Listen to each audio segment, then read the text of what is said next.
What is going on, guys? It is Binatsu, and we have another Cell Max run.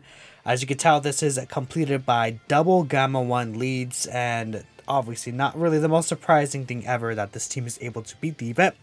I've been doing tons and tons of content on both Gamma 1 and 2 over the past few days. Incredible units. I absolutely love their designs, and they're just good across all content in the game. So, again, no surprise that you're able to beat it with this team. You could argue Gamma 1 is, I'd say, he definitely is best TUR in my opinion. Even above Gamma 2 and Kid Goku. This guy, I've actually gained a lot more. Like, at first, I liked Kid Goku better, but really just using him more the past few days, I think that Gamma 1 is just way too impressive.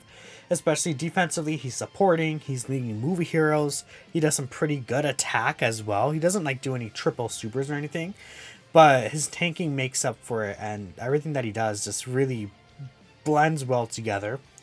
And obviously we have Gamma 2 right here. Gamma 2 is also a very good unit himself. He's able to also support, as you can tell right there, he is supporting with 2 key and 30% attack.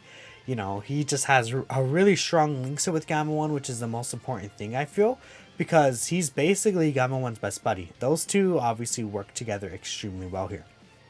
Now, the issue with this event and the new special boost they introduced, so I'm sure many of you have heard at this point, but this event does have a new special boost where if you have basically any character that belongs to the special pose category or the artificial life forms category, get a 210% attack damage dealt boost, right? So essentially, those characters deal 210% more damage. That is obviously the Gamma 1 and 2. They're on both of those categories, and that's to help you beat those specific category missions they introduced for this event. However, the issue is Gamma 1 and 2 are units that both build up over time. Gamma 1 needs to take 5 attacks. Gamma 2 needs to do 5 attacks in order to build up and get their extra parts, their passive as well.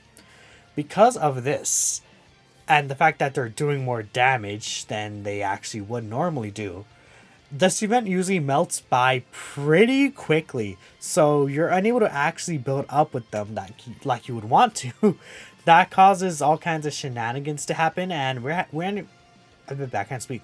We enter situations like this where I want to avoid as many super attacks as I possibly can. I'm able to do that very swiftly here. That way I'm able to tank all these attacks from Gamma 2 specifically. No, Gamma 1 specifically is the one that wants to build up. Yeah. Dude, I recording so many times, my brain mixes up. I'm also recording this at 5 a.m., but you know, we move, but you get the point here.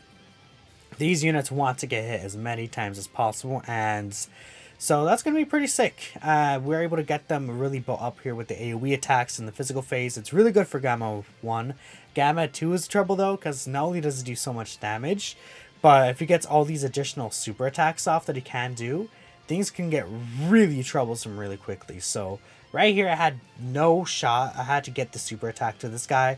So I decided to actually keep things as they are. That way I can not get all those extra attack links, because with Gamma 1 and 2, they share like Hero of Justice, 25% attack, right? Red Ribbon Army gives them 10%. Obviously, there's like First Battle, but that's always activated, right? A bunch of these attacks links specifically that really just give him too much damage. But like this, we see he's only doing 5 mil, which at this point, you know, Cell Max would not be able to die even with the extra boost right there, right? But again, if he just starts doing this right here, where he's getting all these extra super attacks, that's where the issues arrive, because if you're not able to get these attacks in with them, he's going to be in trouble. So you needed to get at least 3 attacks here. That way, we're able to get the 5th attack, which we ended up getting the hidden potential one here. But with the 5th attack, what happens is he does get the ability to do an additional that has a 70% chance of becoming a super. He would have actually gotten it right here if he didn't kill, but that's very important for later on, because once the 4 turns run out from his entrance ability, he's unable to actually do the, the additionals, the 2 additionals that he gets from his entrance ability. Right here, I was thinking about, hey, what do I do? I want to make sure I get as many orbs as possible, rainbow orbs specifically as well for Kid Goku, and I was able to do that right there. The orbs lined up perfectly. So if you're unaware, Kid Goku does give 7% damage reduction to the entire rotation as long as he's able to get 7 or more key spheres. It could be any key spheres, right? Additionally, he gives himself another 7% damage reduction per rainbow key sphere obtained, so he's going to be very tanky here. Obviously, I don't think he would have been able to take a super, though. He would definitely die to a Cell Max super attack. I've seen him usually take around 750 to 800k, which unfortunately the HP on this team is just not high enough to be able to live that. In the future, as we get like larger HP pools, I guess, you know, it's possible Kid Goku would be able to live a super attack in those situations, but I mean, for now, it's just not really possible. He's able to take double digits just fine, though. And, you know, him giving this damage reduction to Piccolo is really nice, because that means Piccolo would have, what, 38% damage reduction here?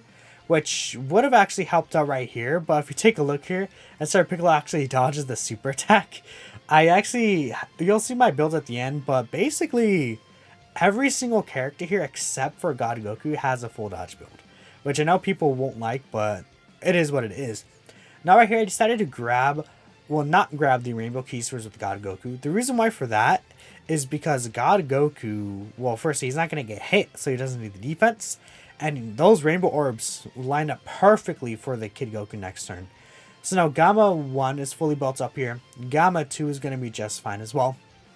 And I was kind of scared because I was like, okay, he did not super attack here yet. He literally super attacked at the end of last turn. So it's like, if he super attacks in the middle, obviously we're dead. Gamma 2, though, he is fully built up, so he's doing tons of damage. Look at that, 9.5 to 9.6, right? It's just a lot that he could do with his 50% chance to crit. And obviously, he has no troubles taking normal attacks from Cell Max, as you see right there.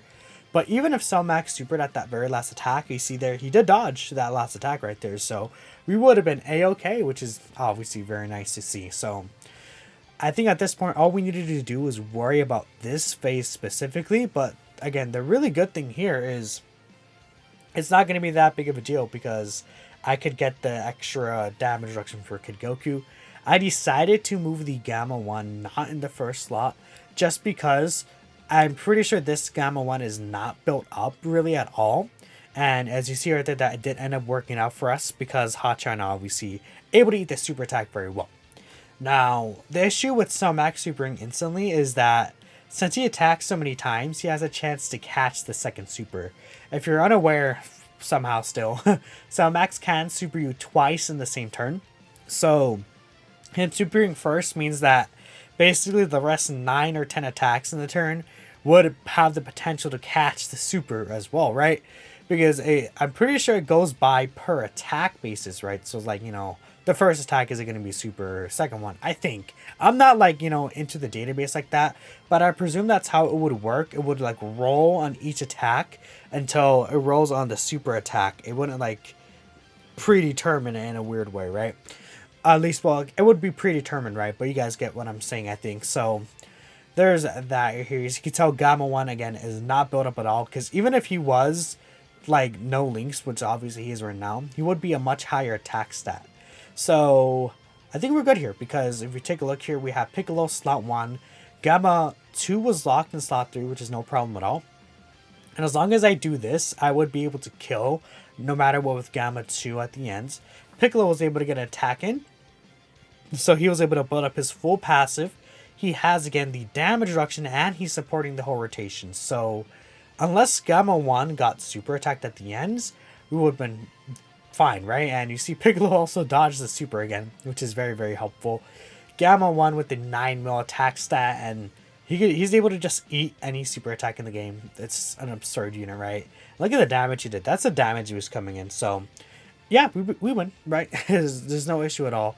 Gamma 1, I was pretty confident he would kill. Even without crits, he probably would have been able to kill, right? So that's 10 mil, even with the boost, right? It just does too much damage. Look at that. Does he not kill, actually? Oh, he didn't kill. But, okay. Right there, he did end up dodging. So, it's like, okay. He just dodged, right? And right here, it's like, well, there's no point in not just having God Goku in this front, Hachan second, and then Kid Goku third.